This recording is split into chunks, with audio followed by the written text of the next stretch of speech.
आप देख रहे हैं भारतीय न्यूज और मैं हूं आपके साथ मानवी ठाकुर। शुरुआत करते हैं आज की खास खबरों से। मध्य प्रदेश में नगरीय निकाय व पंचायत चुनाव को लेकर फिर से एक बार भाजपा मैदान में नजर आ रही है। इसी को लेकर भाजपा के प्रदेश उपाध्यक्ष जीतू जिराती द्वारा प्रेस कॉन्फ्रेंस आयोजित कर मीडिया से चर्चा करते हुए कांग्रेसी पर पिछड़ा वर्ग के शोषण का आरोप लगाया है।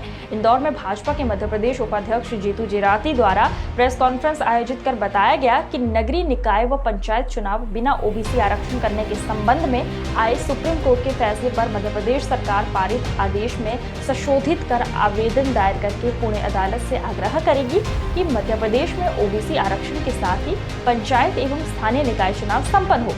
साथ ही उन्होंने बताया कि बिना ओबीसी आरक्षण के नगरीय निकाय एवं पंचायत चुनाव कराए जाने की वर्तमान परिस्थिति कांग्रेस के कारण निर्मित हुई है।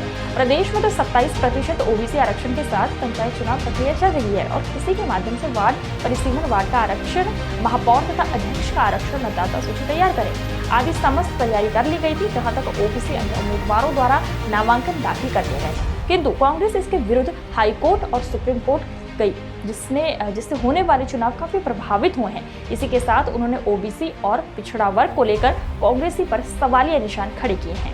लगभग 70% से ज़्यादा वोटर ओबीसी का आता है, पिछड़ा वर्ग का आता है।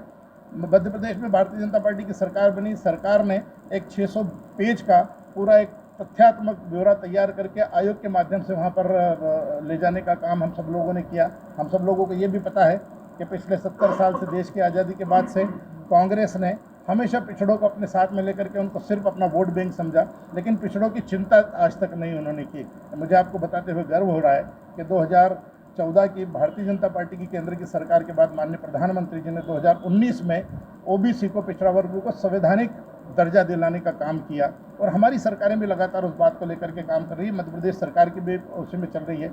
अभी अचानक जो फैसला आया, उस फैसले को लेकर के हम सब लोगों ने देखा है, आपके माध्यम से हमने भी पढ़ा और देखा है।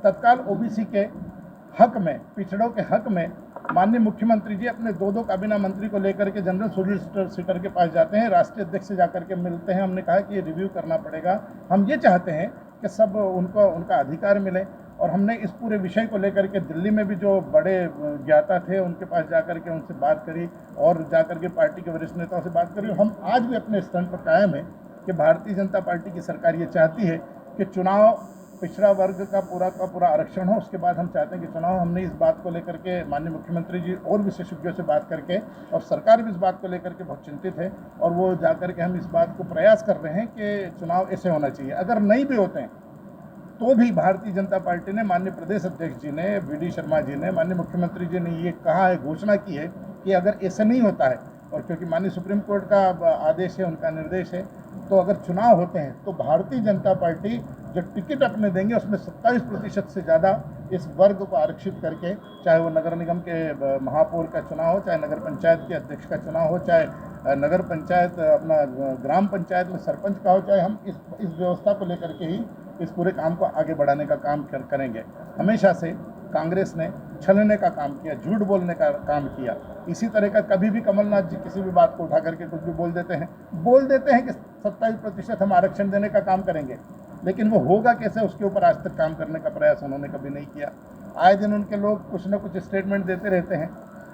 अब आप लोग खुद बताइए कि इतने बड़े वकील हैं, विवेक तनखा साहब गए, हम सब लोगों को पता है। एक कोई मैडम है ठाकुर मैडम, वो गई। एक वो मोहतरम जनाब उनके सैयद जाफ़र साहब है, वो चलते चुनाव में इन सब लोगों ने पिटीशन लगाई और जिसका परिणाम ये है कि हम सब लोगों को भोगना पड़ रहा है। तो कुल मिलाकर के बात ये है कि ये जो कांग्रेस कृत्य कर रही है, इन कृत्यों को लेकर आपको लग रहा होगा कि अचानक सुबह इस बात की क्या आवश्यकता पड़ी कि प्रेस वार्ता करने की आवश्यकता भारतीय जनता पार्टी को पड़ी है। ये प्रेस वार्ता हम मध्य प्रदेश के सभी जिलों के अंदर कर रहे हैं और हमारे सभी वरिष्ठ और कनिष्ठ कार्यकर्ता मित्र जाकर के अपनी बात जनता के बीच में आपके माध्यम से रखना चाह रहे हैं। जिस तरह से आप लोग देख रहे हैं, हम सब लोग देख रहे हैं कि ये कांग्रेस के कारनामे के कारण, कांग्रेस के किए धरे के कारण आज जो परिस्थितियां निर्मित हो रही है, हम सब लोगों को पता है कि अभी चुनाव आयोग का नोटिस आया और बहुत जल्द ही जून में नगरीय निकाय के और त्रिस्तरीय पंचायत के चुनाव होना है। और ये होना है चुनाव, क्योंकि माननीय सुप्रीम कोर्ट का इसमें निर्देश है। हम अपने माध्यम से, आपके माध्यम से बात जनता के बीच में रखना बहुत आवश्यक इस बात के लिए समझते हैं कि जिस तरह से कांग्रेस ने ओबीसी के साथ खिलवाड़ किया है, पिछड़ा वर्ग के साथ में जो खिलवाड़ किया है वो जन जन तक पहुंचना चाहिए।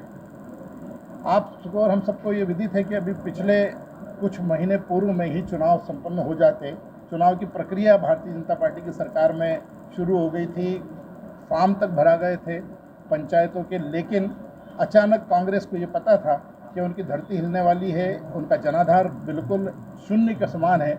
चलते चुनाव में कोर्ट में जाकर के उन्होंने याचिका लगाने का काम किया, उनके कार्यकर्ताओं ने याचिका लगाई और चुनाव को रोक दिया गया। ओबीसी के मुद्दे को लेकर के जब कांग्रेस की कमलनाथ जी की सरकार थी, उस समय उन्होंने सिर्फ एक शगुफा छोड़ा कि मध्य प्रदेश के साथ में खिलवाड़ होना चाहिए। मध्य प्रदेश की जनता को जिस तरह से उन्होंने छला था, जिस तरह से वचन पत्रों के माध्यम से उन्होंने वोटों को खींचने का काम किया था, वोटों पर डाका डालने का काम किया था, उसी प्रकार उन्होंने सत्ता को तो हथिया लिया, लेकिन उनको ये लग नहीं रहा था कि परिस्थितियां उनके विपरीत जाने वाली है। थोड़े दिन में वो जो सत्ता को भोग रहे थे, जिस गलत तरीके से उन्होंने सत्ता को अपनाया था, वो सत्ता उनके हाथ से जाने वाली है। जैसे ही जाने की बात हुई तो उन्होंने एक बड़ा शगुफा छोड़ा जो भी तथ्यहीन था। उन्होंने कहा कि 27% आरक्षण देने का काम हम मध्य प्रदेश के अंदर करेंगे, लेकिन दुर्भाग्य की बात आप देखिए कि ना तो उनका कोई वकील वहाँ पर जा कर के खड़ा होता है, ना किसी तरह की उनकी कोई संवैधानिक प्रोसेस होती है। सिर्फ उन्होंने शगुफा छोड़ा और ओबीसी को उन्होंने पकड़ करके अपने पक्ष में लाने का कार्य किया। इसका सीधा सीधा हम लोगों ने देखा कि पूरा भांडा फोड़ हो चुका था। आगे चल करके परिस्थितियाँ बनी कि सरकार उनके पास रही नहीं, उनके कारनामों के कारण सरकार चली गई।